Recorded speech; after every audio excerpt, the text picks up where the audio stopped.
I'm Clarence Waldron. Welcome back to Black Muse. Tonight's guest, tonight's guest is a true Black History Month hero. Her name is Dyana Williams, and she is the mother of Black Music Month. She's the co-founder, but we call her the mother of Black Music Month. She loves Black music. She loves our culture. She does whatever she needs to do to celebrate it at all times. She's a well-known radio personality, and she's also the CEO of Influence Entertainment, a media consulting company there in Philadelphia, I believe. So let me stop now. Let's hear from Miss Williams, y'all. Hey. Only thing you left out of my bio, Clarence, is a longtime admirer of your work. Oh, I am very clear who you are when we talk about the deans of journalism and specifically in the realm of Black culture. You rate very, very high. I grew up on you. It's as simple as that. So I am honored, grateful to share this time and space with you and your audience. I am speechless. I don't know what to say. How But about I this? tell you that all Thank the you. time. I tell Oh, you thank that you. privately. You do. You do. You do. Well, Years and years and years. thank And you. girling. Yes, indeed. Well, let's dig right in here. So, you are the mother of Black Music Month. Tell us how that got started back in 1979, I believe. Tell us of the history of that. Well, Clarence, brevity is not my strength, but I will do my best. Okay, that's Credit fine. goes to my ex, Kenny Gamble. We were a couple at the time, and Gamble was then, as he still is, a servant of the community.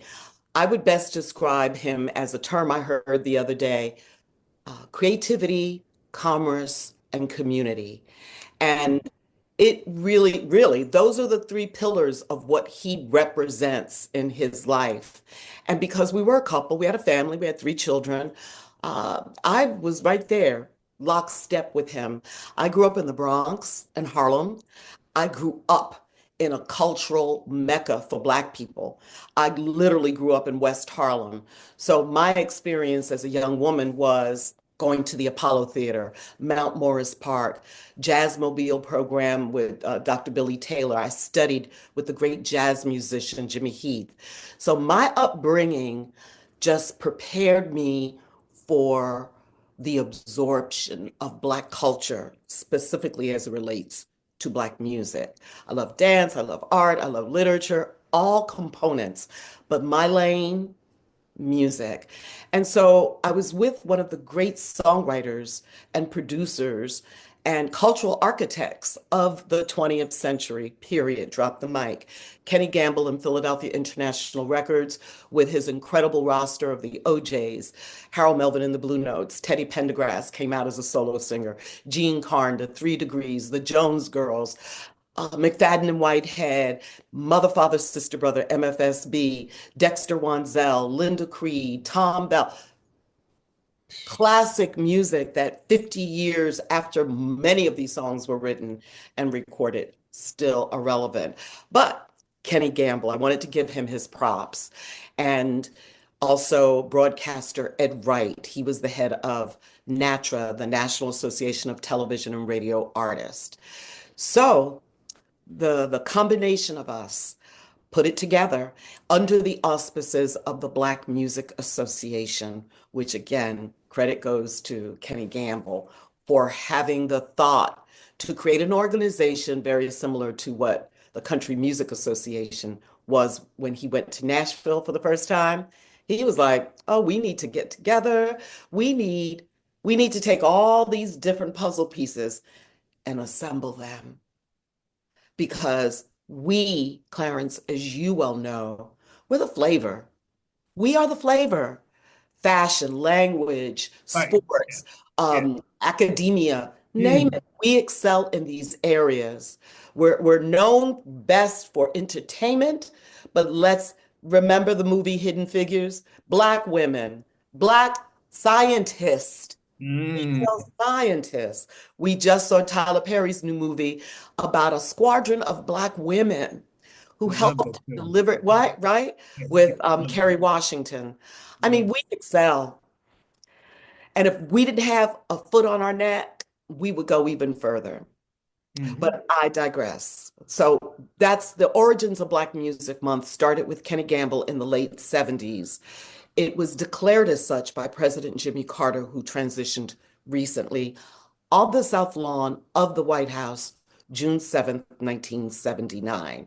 So, in the annals of American history, her story, Jimmy Carter was the first American president to declare it at the encouragement of Clarence Avant, who you knew, Kenny Gamble, LeBaron Taylor, some pretty dynamic men and women.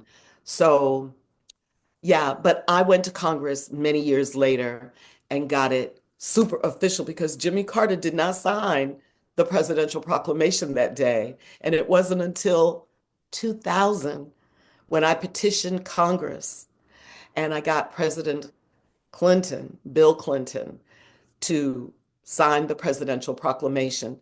And every month since then, there's been the declaration by an American president to acknowledge the contributions economically of billions of dollars and the influence that we were just talking about on culture. When President Barack Obama got into the White House, somehow or another the name changed. And I was very unhappy about the change because they changed it to African American Appreciation Music Month. I don't even have the title right, but I spent 8 years petitioning the Obama administration to restore the name to what you, Clarence, called it all your many years at Johnson Publishing, me and others, the founders. And thank goodness it was the Biden administration where I was successful in getting President Biden to once again refer to it in its proper name as Black Music Month. Absolutely. Yes. Absolutely. So long story Yeah. on the origin of it. But we're Yeah. now coming up, this year will be, I want to say 46 years, 46. Yeah. 47. Yeah, it's coming up, I Yeah. think, on the 47th year. Right. Right. Can you recall any of the Black entertainers who were there in 1979 at the White House? Because I'm sure everybody was there, but any names? Great question, Clarence. It was a who's who was hot at that time. Now, there were performances for Mrs. Carter and President Carter and the guest. And the guest, oh my gosh.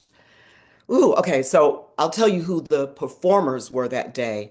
Chuck Berry, Sarah Jordan Powell, Andre Crouch, Billy Eckstein, and Dexter Wansell and the MFSB Orchestra. So it was, and in the audience, Claudine White, Thelma Houston, Patti LaBelle, Billy Paul. I mean, the hotness of the time. When I saw Barry White, I was just like, oh, Barry, I got so much to give and to you, my dear, and I'm gonna love you. I mean, and I was on the radio.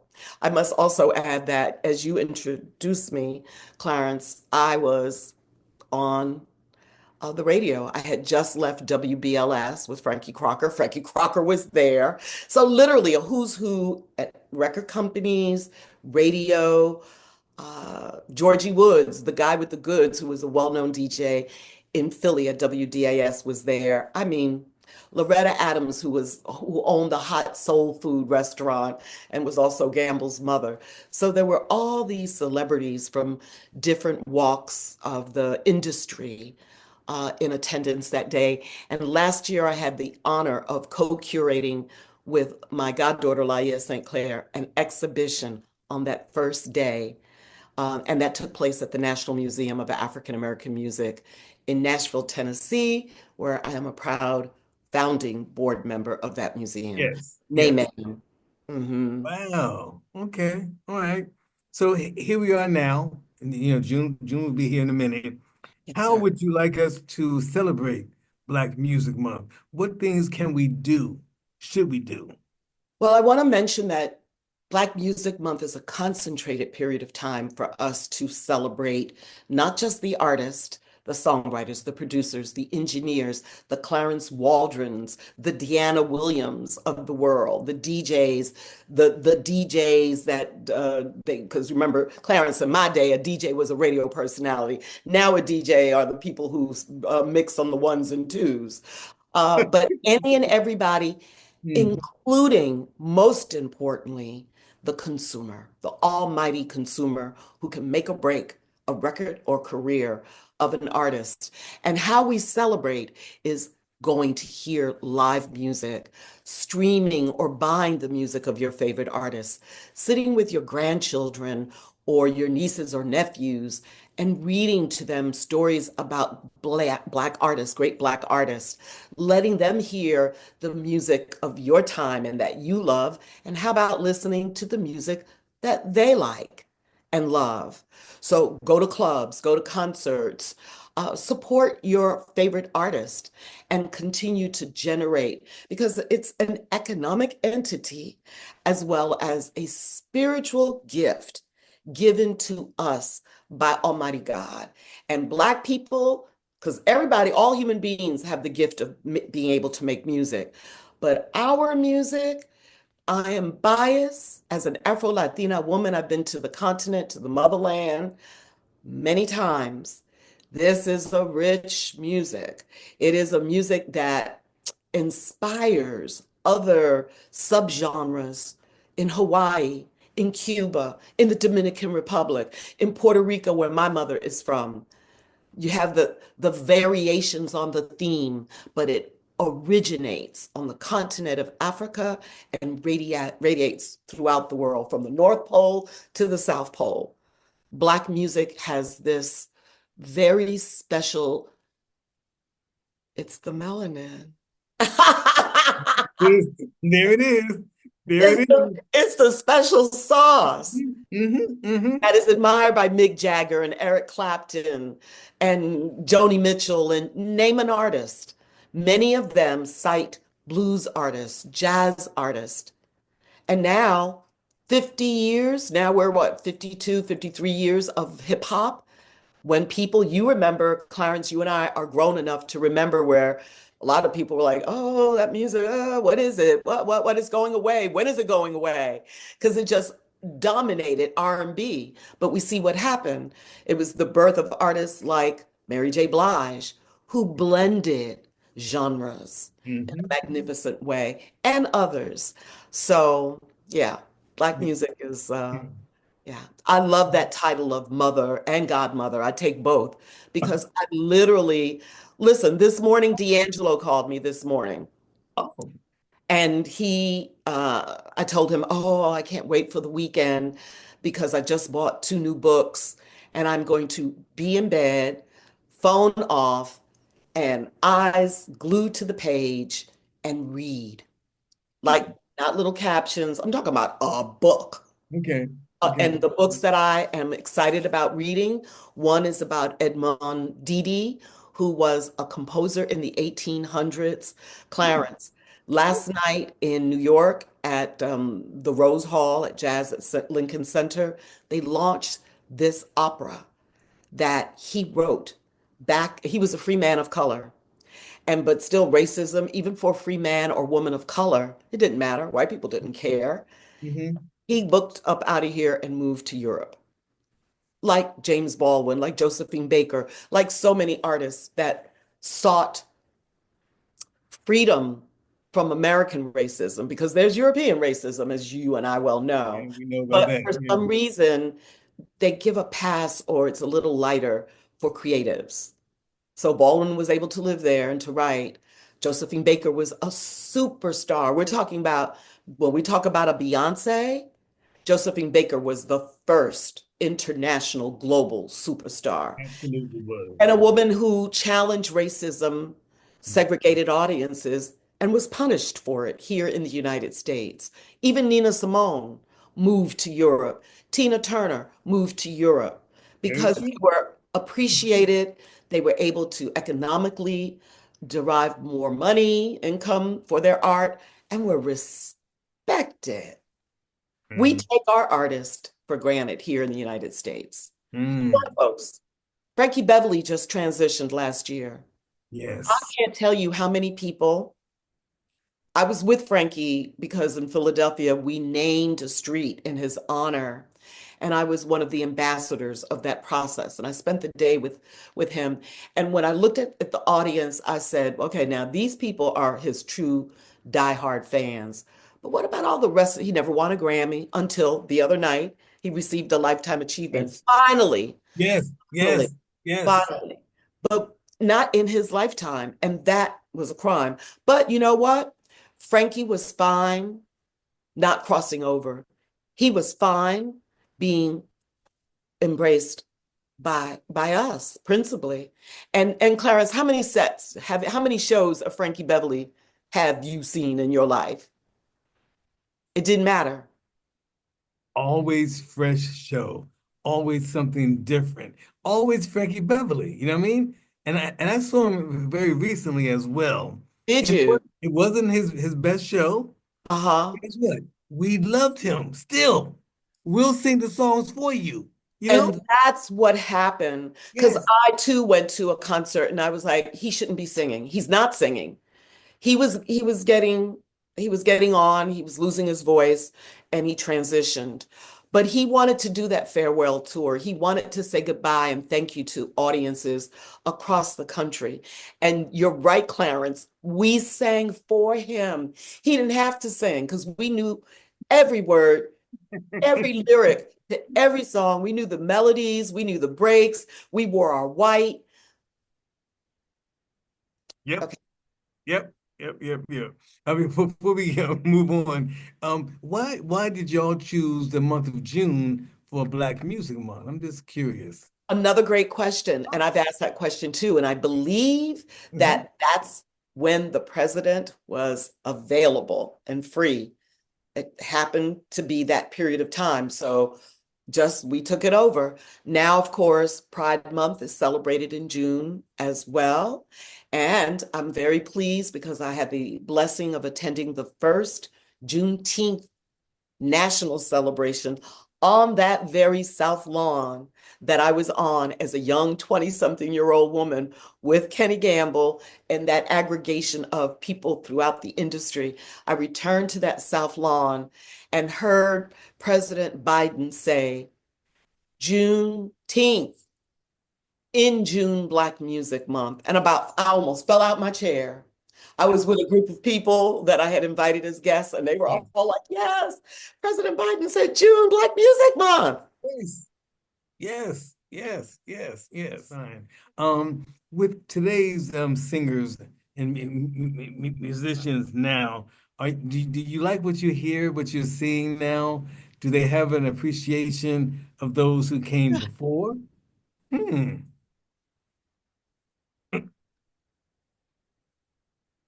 Yes, it's a mixed situation. I have often complained that so much of what I hear today, I wouldn't describe it as music. Then there are some incredibly gifted artists. There's an Esperanza Spalding who plays the bass and sings and is making great strides in BAM, Black American music, as Nicholas Payton refers to it. He doesn't like the term jazz, and I quite don't much like it either. Let's call it what it is. It's Black American music. You have artists like Layla Hathaway, Ledisi, great singers, talented, Gregory Porter, Doechii, who just won Best New Rap Artist in a category that had a bunch of established rap males, but Doechii won. You have Brittany Spencer, a country artist from Baltimore, who was on the Cowboy Carter album on that song Blackbird with several other um, female country artists. So, there are super talented people. I'm a huge fan of Leon Bridges. He's been out for a while. He's a very underrated, soulful singer. I don't want to categorize him as, Americana or blues or because he does it all, but I love Leon Bridges. So you have a cadre of super talented individuals, and then you have those that benefit from going in a studio with auto tune. And I'm just saying. Okay. Okay. Just saying. I'm just saying. Okay. So now, did you watch the Grammys? Of course, you did. I Beyond, was at the Grammys, oh, you were Clarence. there. You were I there. was, I was like a throw a stone and it would hit the stage. I was at Oh, the Grammys. okay. I am a past president of the Philadelphia chapter of the Recording Academy, which is the entity, the umbrella of the Grammys. So I have been to many, but I did go this year and I was thoroughly pleased, especially when Beyonce received Album of the Year. This woman had more Grammys than just about anybody, but the one that eluded her, she got it. And a lot of people were very upset. And guess what? I was like, mm, mm, mm. Uh, they were, and you know what? She was slighted. She was snubbed by the Country Music Association. The CMAs did not nominate her for her album. Mhm. Yeah, But the Grammy is the biggest award it in still the is. music industry. It Yes, eclipses any other award it in does. music. It Yeah, is the Grammy Award. yeah, And yeah. so it is a peer award. I voted for all those. I voted for Kendrick Lamar. I I knew voted that. for I knew Beyonce. that. I voted for Doechii. So I'm sitting there and one by one, and I saw a lot of disgruntled, unhappy, not so satisfied people. Well, well, hey, you know. Mm, mm, mm. Um, what is on your playlist? Just, you told me what you're reading Leon. and all that, but what are you playing on your playlist these days? Okay, so I'm a mixed bag. I do artist development and media coaching, as you referenced in the introduction. So I listen to the music, obviously, of all the artists that I work with. And I worked with Leon Bridges last year, and I'm stuck on Leon Bridges. I think I play Leon Bridges once a day. But I also listen to old school hip hop. Q-Tip is a favorite of mine. I think I listen to him at least once a day. He has a song called Getting Up, and it's kind of like my motivational song. It's a song he did many, many years ago. And he is a very dear friend. He's one of my confidants, and he's one of my get it right, Deanna. He'll stay on me.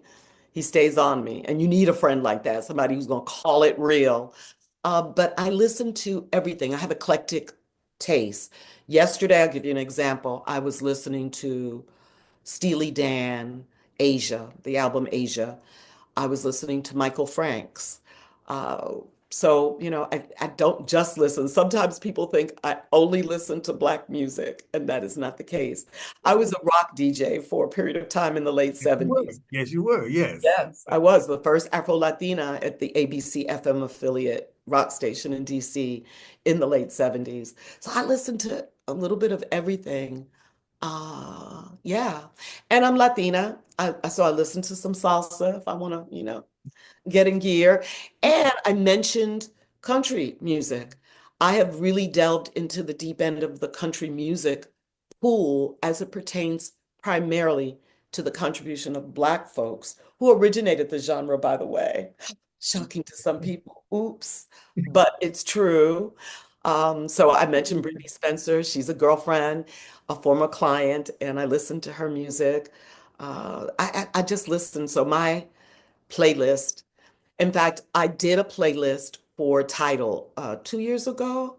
I did a Mm. couple of playlists, and they're pinned on my Instagram, or a person can go to Tidal, Dyana, Dyana Williams, and they can find my playlist. But Clarence, when I turned in my playlist, I had like maybe 900 songs.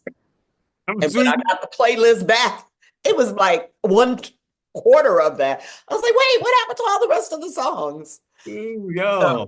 Hey, yeah, I just love music. Stevie Wonder, Duke Ellington, and I'm listening to, I love it all. love it all. Oh, let me tell you what I heard today. This is the story that I was going to tell you about D'Angelo. So D'Angelo called me this morning, and I was at my cardiologist getting, gotta check all the symptoms, systems Yeah. rather, not Yeah. symptoms and systems. Yes. And I had an echogram, And the young lady technician, Jackie is her name, who was administering my echogram, I heard a sound. I said, what is that? She said, that's your heart. I was like, oh my God, can you let me hear it again? And she went valve to valve of my heart. And Clarence, oh my gosh, the most beautiful sound. I had never heard my heart. I'm a grown woman. I'm a grandmother in my 70s.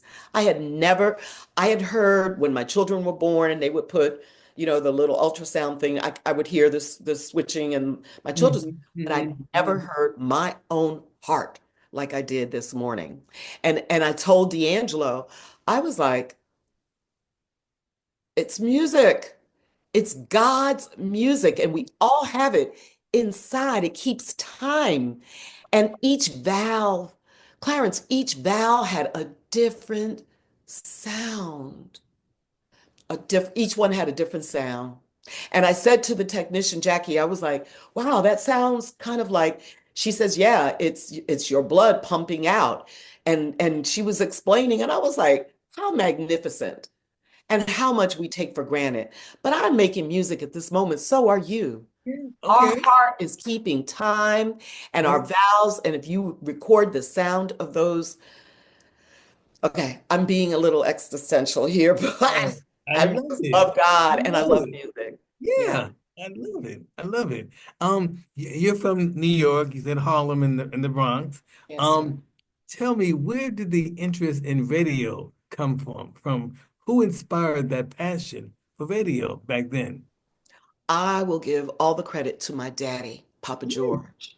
My father grew up in Culpeper, Virginia, and he was the music lover. Not that my mother didn't like music, she did, but my daddy blasted WWRL, which was the Black AM station in New York, and then WABC, which was the white station, which had a more powerful broadcast signal.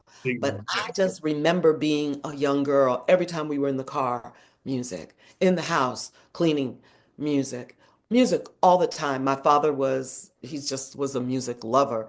So no surprise to him that I went into radio. In fact, my daddy was my biggest fan, and of course, Mm. my mama as well. So George Gabriel Williams, he gets the credit.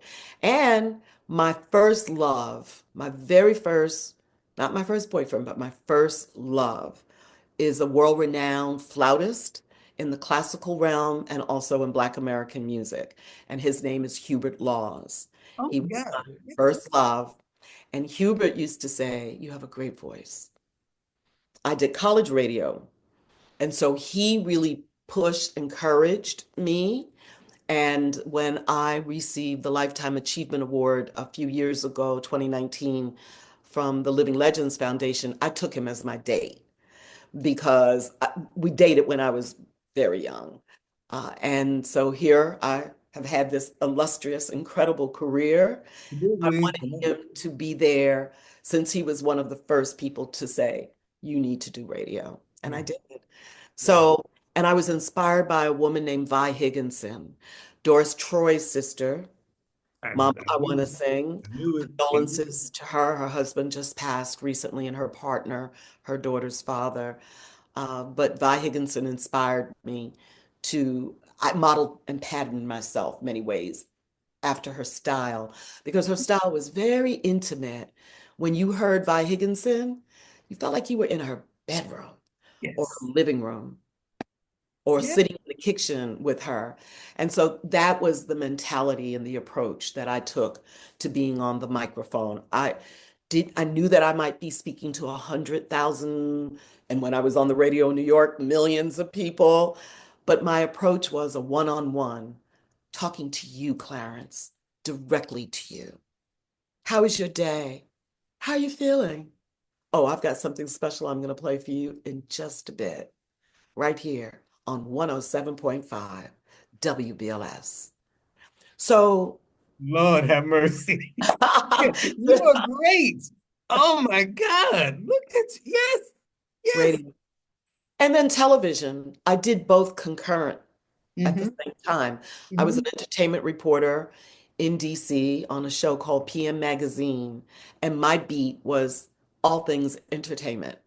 Anything that was coming into DC, and this was when DC was Chocolate City still. Right, right, So the right. plays, the concerts, children's activities, that was my job on camera. And as time progressed, I worked at VH1.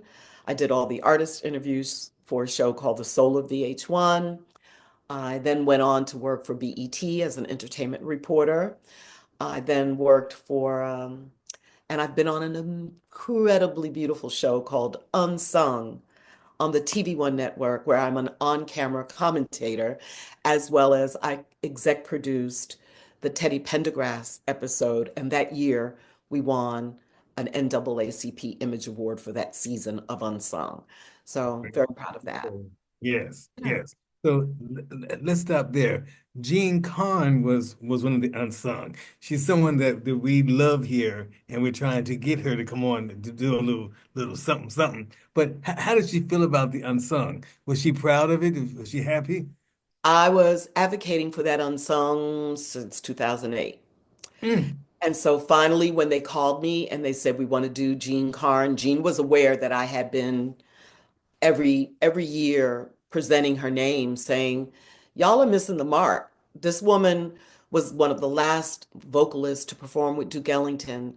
She can sing Black American music, jazz. She did for years. She sang with Maurice White and Earth, Wind and Fire out of Chicago when they lived in the same building in Los Angeles with her then husband, Doug Karn. She can do opera. She was classically trained. She is godmother, Clarence, interesting that you should mention, to my oldest child, Khalif Gamble. Gamble and I had three children, Khalif, Issa Saladin, and Princess Idea Gamble.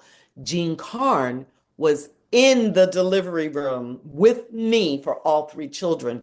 She would arrange her touring schedule to come be with me. She had three children, and she would come be with me, gamble, be with us. She would stay with us in our home and was in the room when I got that big 814-pound big head boy out my very small vaginal canal. Lord have mercy. That says so much. That says so much. So Yeah. she is, yeah, so she was pleased to answer. She was very happy Okay. with her episode. She felt like Mm, they did her justice. And another one of my good best friends, Will Downing. I mm. was also, we got to do Will Downing. We got to do Will Downing. And, I named his latest album. I'm one of Did the, you? so when you talk about Black Muse, I'm a Black Uh-huh. Muse, Clarence. I'm a Muse. Okay. If you say, yeah, Deanna says she was your muse, he'll say, yeah, that's right. She's named a couple of my albums. I was even on one of his albums. I played his girlfriend. I played his love interest on Lust, Love, and Lies, the audio novel. I was his girlfriend. And his wife in real life, she played the other woman that took him from me. Ha, on the record. I never knew this. Oh, yes. Yeah, I'm a big fan of his, and he's been on this show as well. Yes. Isn't Yeah. he great? Yes, he really So is. humble, so Very great humble, guy. great voice, overcame great adversity with his health challenge. He did. Uh, And and, he and and then his daughter died, Siobhan. Uh, she took her life, and he still, I talked to him recently, actually. I talked to Hmm. him recently. He's one of my confidants. He Okay. holds a lot of secrets. Okay. Oh, y'all. Oh, y'all. Okay. Wow. Wow. This is Yeah. a good interview. You just filled with all kinds of just tidbits. Love it. Love it. Now let's go back to New York. You Mm. entered City College of New York and you later graduated from Temple University. Why was it important for you to complete your education? I Oh, mean, Claire, I love you. I'm just gonna, oh, I want to put my arms around you. These beautiful questions. I was a college dropout. I went to the City College of New York in Harlem on 138th and Convent. So I'm a true little product of Harlem. But I then I knew very early what I wanted to do. My second year of City College, I had my own radio show at that point. I was using the student funds to bring artists like Hubert Laws, who was then my boyfriend, Gary Bartz, all these different musicians to perform. But I knew what I wanted to do, and I told my parents, I'm leaving school to pursue radio. I believe that I can do it. And my mother, Clarence, a college professor. My, Really? my mother taught nursing at NYU Hunter College. She retired from Jersey City State University. My mother was a tenured professor of nursing. Public health nursing was her specialty. My Sure. mother was part of the team that wrote the HIPAA laws. When we go in the hospital or the doctor's office, we sign to protect our information. My Yes. mama was part of the team. So we're talking about academic woman, very Yeah, smart, very entrenched in service to the community. sure. When I told my mother I was dropping out of college, she was distraught, understandably so. But I said to her, I said, Mama, just bear with me. Now, we're talking 52 years ago. It's a while ago. Hmm. I said, I promise you, Mama, I'm gonna get my degree at some point. Took me 20 years. I went back to Mm. school in the 80s. I took a class here, then I took another class. This is before online. This was not an option. I was an adult student in with 18, 19, 20-year-olds. And took me a minute. Like I said, I started in the 80s. I want to say 83 or 84. And I graduated cum laude from Temple University in 1997. And Clarence, I gave my beautiful, beautiful mother that degree. And I used to have to go to her house when I visited to see it, See it. to see my degree. Okay. And then after about 5 years, I said, Mama, do you mind if I take my degree? Can I have my degree back? I promised you I would graduate, and and Yes. gave it to her. And she was very pleased because at first my mother was worried. But by the Hmm. time I was 21, Frankie Crocker hired me at WBLS in New York. I was able to go back to New York from DC because my first job was at 96.3 WHUR in 1973, I believe it was. 73. You're absolutely correct. They hired me on the eve of my 19th birthday. Yeah, so I stayed in DC for a couple of years. Frankie Crocker kept calling me on the hotline, offering me jobs first in St. Louis. Then he offered me a job in Chicago. I imagine you and I would have seen each other all the time. But the owners of the radio station called me and they said, Miss Williams, we can't afford to pay you what Mr. Crocker has offered you. And I was like, well, I'm just going to keep my little self right here. Midday radio at WHUR, the original Quiet Storm station as founded by, here we go, my dear beloved Kathy Hughes. So, but when Frankie Crocker started courting me to come, work for him, he was the Hmm. king of Black radio, as you well know, Clarence. And then finally, Chicago didn't work out, St. Louis didn't work out. He said, come home. Come And I on. did overnights. I did midnight to 5:30 a.m. And of course, New York, millions of people, millions. So he hired me on the eve of my 21st birthday. So I go back to I go back to New York, and I was making more money than my salaried college professor mother and my father, my parents' salaries. And they knew it, and I'm 21, and they were able to listen to me every day, every night on the radio. So my mother's concerns about, because women in radio were not a big thing. We're talking early 70s, mid Sure. 70s. Sure. Just Sure. now, it's nothing to hear two, three women back to back. But back then, it was a thing. And my mother, she calmed down. And it was at that same time that I started dating Kenny Gamble. I fell in love. I mean, like, Hubert was my first love, but Kenny Gamble became the love of life. We, we, Mm. we had a beautiful family, and I was in the midst of who's who in Black music because if they were not on Philadelphia International Records, which was Gamble's label, Gamble, Huff, and Tom Bell, I was on the radio. I was on WDAS at that point in Philadelphia. 1980, I started on 105.3 WDAS, which is the powerhouse station, like WVON, Mm-hmm. Mm-hmm. WJ. What's the other big station in Chicago? WGCI, WGCI. WGCI. Yeah, Elroy Smith, yeah, GCI, yeah. later was my boss. He was my Oh, boss at Urban One many years later when he left Chicago. okay. So yeah, so Northeast Radio, New York, Philly, DC. That was kind of like, not kind of like, it was where Yeah. I broadcasted to lots of people. But WDAS Yes. here I was there almost a decade on the air in Yeah. Philly. Yeah, and that's when I met you during that time. Yeah. Yes, Definitely yeah, Philadelphia during that time. Yeah. exactly. Yeah. Yeah. Yeah. So now you are the CEO of Influence Entertainment. Tell us about the company. I established Influence Entertainment over 30 years ago. This, I believe, is our 30th year. And Hmm. initially, the core aspect of our business was me doing voiceovers, me hosting events, panels, moderating, which I still do. But then the other significant part of the business became media coaching and artist development. And I've worked with artists in all genres, from heavy metal to rock to pop to hip hop. New York Hmm. Times did an article, I want to say in 2018, and they called me the hip hop whisperer.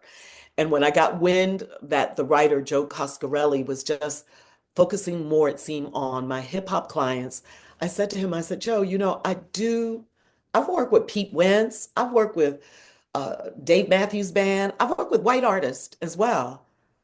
And he was like, well, hip hop music is the number one selling music in the world. And we kind of want to just, at that time, he was talking 2018. And I was like, so they named me in the New York Times article as the hip hop whisperer. So influence entertainment, as years progressed, also, I do live event producing. I started in college. I mentioned to you that I brought artists like Gary Bartz, my boyfriend at the time, Hubert Laws. So over the years, I was on the board of an organization called the Marian Anderson Award. And we produced a big, much like the Kennedy Center Honors, think Kennedy Center Honors. So our event, we honored everybody from Oprah Winfrey to Elizabeth Taylor. But the years that I co-produced and then just produced, we did John Bon Jovi, Wynton Marsalis. I'm very proud of my Wynton Marsalis years because I was able to get Misty Copeland, who is just at that time being announced as the prima ballerina for the New York Ballet.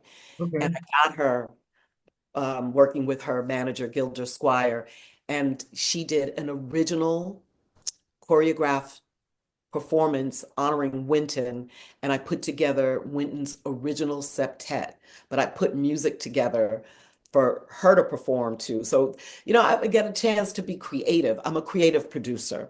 And so I also honored Patti LaBelle, Gamble and Huff, uh, Berry Gordy, one of my favorite years, the year that we honored Berry Gordy. So Yeah. I love putting creative people together and telling a story and celebrating and lifting. And so now I am a producer with the Wawa Welcome America Festival. For the last 3 years, I've been producing. And very soon, I'm going to be producing the entire festival. They approached me last year and said, we want you to be our chief talent officer for this 16-day free festival. And at first, Clarence, I was like, that's a lot of work. Mm. But then I was like, don't be scared, girl. You can do it. And I have a great team that works with me. So our business involves live event producing, me, and I have several other people who work with me as coaches that I've trained. And if I can't do the gig, they do. So influenceentertainment.com if people want to learn more about my company. Being an entrepreneur, as you know, not easy. I can't stand the days where I'm resending the invoice and making the phone call and, you owe me money. But, it's part of being in business, whether you're a small business or a big business. Right, And right. so that's the part of being in business. But I am an entrepreneur and I own being a boss. Okay, I like that in you. I like that in you. You mentioned your three kids that you and Kenny Campbell had together. Have they shown any interest in music? Are they in music even now? The answer is yes, Clarence, and I must attribute the talent that they have to their daddy. I'm clear. I'm I'm very clear. Our daughter, her name is Princess Idea. Gamble gave Mhm, her that name. mhm. She's a singer-songwriter. People can find her music on all streaming platforms. Princess Idia Gamble. Her father produced her last album. Unfortunately, it came out in the pandemic and it was just really hard. But I love the album and she's on my playlist and I listen to IDIA. Our youngest son, Issa Saladin, was into music. He was a rapper and he also contributed a song to Minister Farrakhan's album that Gamble produced. So our son transitioned 3 years ago, and our oldest son, Khalif, works with his father in his business with his publishing and running his real estate empire and all of his interest. Khalif, he is our oldest, and he is turning 49 this year. Yeah. Wow. And he's a videographer and a director. Okay. He's Okay. got an IMDb. He has his own production company, and he's doing a documentary right now on Philadanco, which is our dance company. It's like Alvin Ailey, but Philadanco. Mhm. And Yes. it's a resident company at the Kimmel Center at the Ensemble Arts. Wow. Yeah, grown kids. I'm a grandpa. Okay. I have a 10-year-old grandson. His name is Luke. He is Okay. the actual star of the story. Kids used to be, not so much anymore. It's, Oh, it's the yeah. grandson for me and Oh, for Gamble. I mean, we're puddles with the little boy, and yeah. he's an incredible little boy. Just Mhm. he has a wonderful mother, Dina Gamble, and Luke he's intellectually astute. I play chess with him. Chess. He is a chess player. And let me tell you this, Clarence, this is like maybe 3 years ago. I was playing with him and he was whooping up on me. I never gave him breaks because he's very competitive. So I don't care that he was little and single digit. This boy was coming for me. Oh And I God. was playing chess with him, but his game had really stepped up. And I said to him, I said, Luke, are you watching YouTube tutorials? Because and he beat me. So later I said to his mother and his father, I was like, Luke beat me bad in chess. Is what? And his mother says, yeah, he's in the chess club. He stays after school. So when I got a hold Mhm. of that little boy, I said, why didn't you tell me you were in chess club? I knew something had changed. I knew something was different. Yeah. Yeah, Yeah. yeah, yeah. Yeah. If I was taking classes all the time, my game would step up too. Right.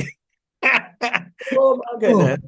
you are funny. You are funny. I'm telling the truth. Yeah, yeah, yeah. I really have enjoyed this conversation. Um, Anything else that you want to share before we Oh close? my goodness, Clarence, here you are continuing documenting. It's like the history makers, which I'm proud to be part of in Chicago, this Yeah. repository of stories, of her stories and his stories. And they're so important. And you are such the right person to do it. I was telling somebody about you the other day, and I was Hmm. like, do your research. Do your research. We cannot forget people like you who paved the way. You helped to build the careers of so many artists by telling their stories.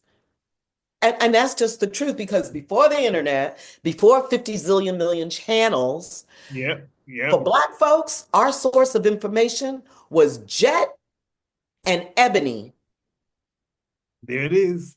And we got our fashion cues from Eunice Mm-hmm. Johnson and the fashion fair Mm-hmm. shows. Mm-hmm. Mm-hmm. We got our makeup before Rihanna, Before any of that, Mrs. Johnson, Fashion Fair. So I pay homage. I remember the day that I went to the Johnson Publishing Building on Michigan Avenue. It was high cotton. It was a big deal. Yeah. High cotton. A black man owned a building on Michigan Avenue, downtown Chicago. I was good friends with Deborah Crable, Oh, who okay. did the Ebony Jet Showcase Absolutely. Yes, yes. years. In fact, godmother to my son Saladin, who passed, Deborah. Oh, So yeah. yeah, great admiration for all of you guys, what you were doing. A friend of mine asked me, she said, did he have anything to do with the centerfold, the jet centerfold?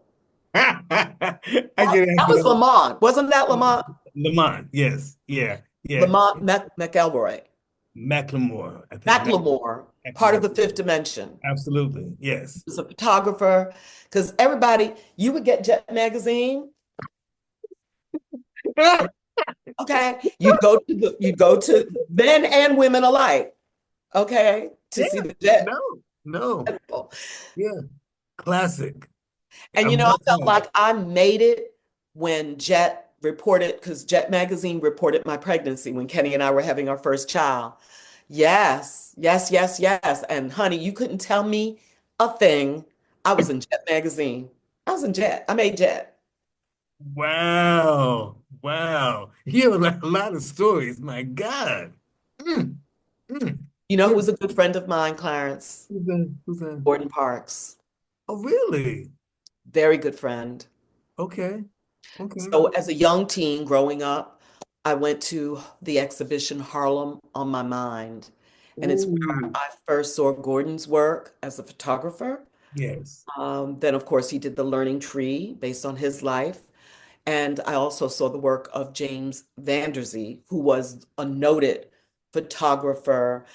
Uh, absolutely. and you guys had Moneta Sleet Sleep. Jr. Yes, yes. Yeah. He took my picture one time. I Oh, can't find it, but I was like, all I know was that I was photographed by one of the greatest photographers. And but Gordon, I saw Gordon's work, and I hmm. always longed to meet him. And I might add that I've met tons of famous people, lots of celebrities. Like I I'm sure. said, I'm at sure. our at Philly International, we had a ton of celebrities, but presidents, all that kind of stuff. But it was Gordon Parks. That's who I wanted to meet. And I would ask people that I knew, do you know Gordon Parks? Do you know Gordon Parks? And I kept asking, asking, but was told, can't remember who told me where he lived. He lived Oh, in the UN Plaza oh, really? buildings over there near the UN. Yes, They were yes. facing the East River. So I sent a FedEx, Gordon Parks, the address of the building. Mm, And I mm. kept writing. I was sending him music. I sent him CDs.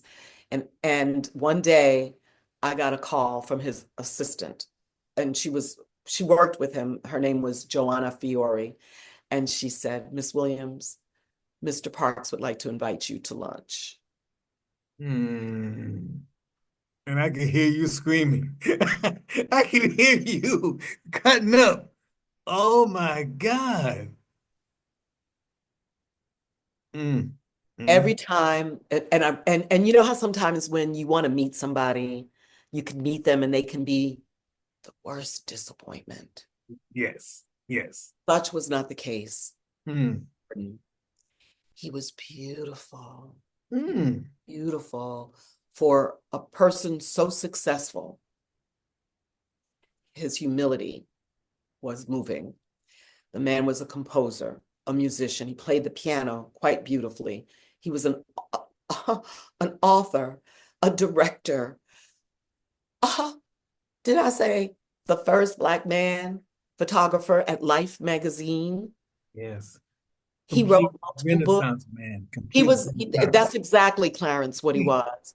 He was a complete. Renaissance man. And fine as the day was long, so we became very dear friends to the point where at his memorial service at Mm, Riverside Church, his mm. daughter came over to me and my girlfriend, Teresa Sanders, and she said, my father loved you.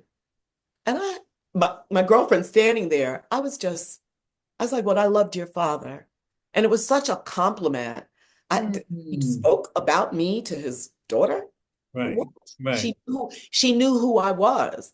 And right. I just was mind blown because again, this was the only person that I ever wanted to meet. And there was another person. Her birthday is today, and I gotta wish her happy birthday. Her name is Deborah Willis. Deborah just did a new book on Kamala Harris. She Oh, is she is the chair of the photography department at Tisch at NYU. She ooh, is a noted photo historian, specifically as it relates to Black photography. She's done a ton of books. I was trying to see if I have one here. I own most of her books, and I love her. And Deborah Willis. Only two, and it took me years to realize, it's like, wait, only two people I ever wanted to meet were photographers. But I met them. I befriended both of them. Gordon till his transition, Deborah still, and she's called on me. In fact, I'm moderating a panel hmm. with Deb Willis to talk about her new book. Oh, nice.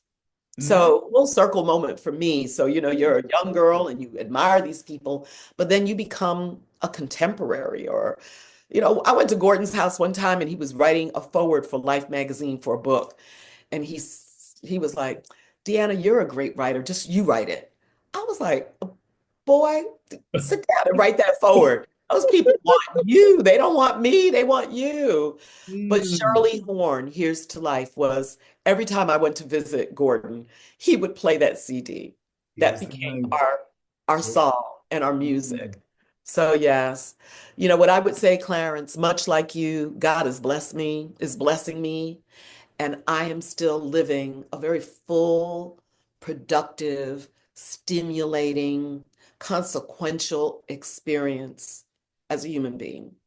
And as an Afro-Latina woman, I'm proud to represent for our culture. I love life. I love living. I'm present in every second, even when I'm down. Like I said, I mentioned my child passed a few years ago. Yes, yes. So there's sorrow in it, but his death made me want to live a fuller, more meaningful life.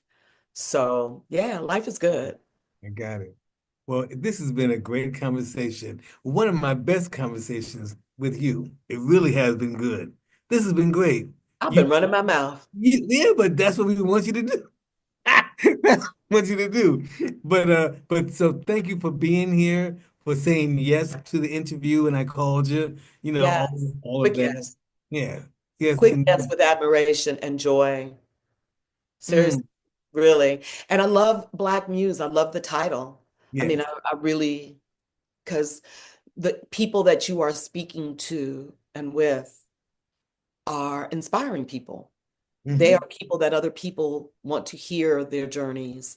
They're curious about their experiences, their connections, and I'm happy to be among them. So, to Howard, to you, to your team, muchísimas gracias. Thank you for allowing me to shine as a Black muse because I call Will Downing. He'll tell you, Clarence. He'll tell you I'm one of his muses. Paul Yeah. D'Angelo, he'll tell you I'm his too. He'll Okay. play me. Okay. But listen, before we close, I want to give a quick shout out to Howard Sandifer and his wife, Darlene Sandifer. They are the founders of the Chicago West Community Music Center, a great school on the west side of Chicago. And this Hmm. whole video podcast was their idea. They said, let's Oh, have lively conversation with newsmakers and our friends. I said, okay. So I think that we just did that. I So think so. Check. check Check. it. Check. Check. Yeah. But you're Oh, the right person because you've been doing this all along. So this is the new way the new way, podcast, this absolutely. format, but you were doing it before. That's why I'm saying, you paved the way for the Cynthia Horners, the Jamie Foster Browns, for all the journalists that have come, you paved the way for them. And we just cannot forget your contribution. I stand, even though we're kind of same era and generation, but I still stand on your shoulders and the work that you've done and are doing. Just, I can't even speak. I'll just say again, thank you, thank you, thank you for the viewers who are listening right now and watching. Please click like and subscribe. We've got to Please. get the numbers up. Please click like and subscribe. And I'll see you next week. All righty. Black Muse with Clarence Waldron. My Yeah. pleasure.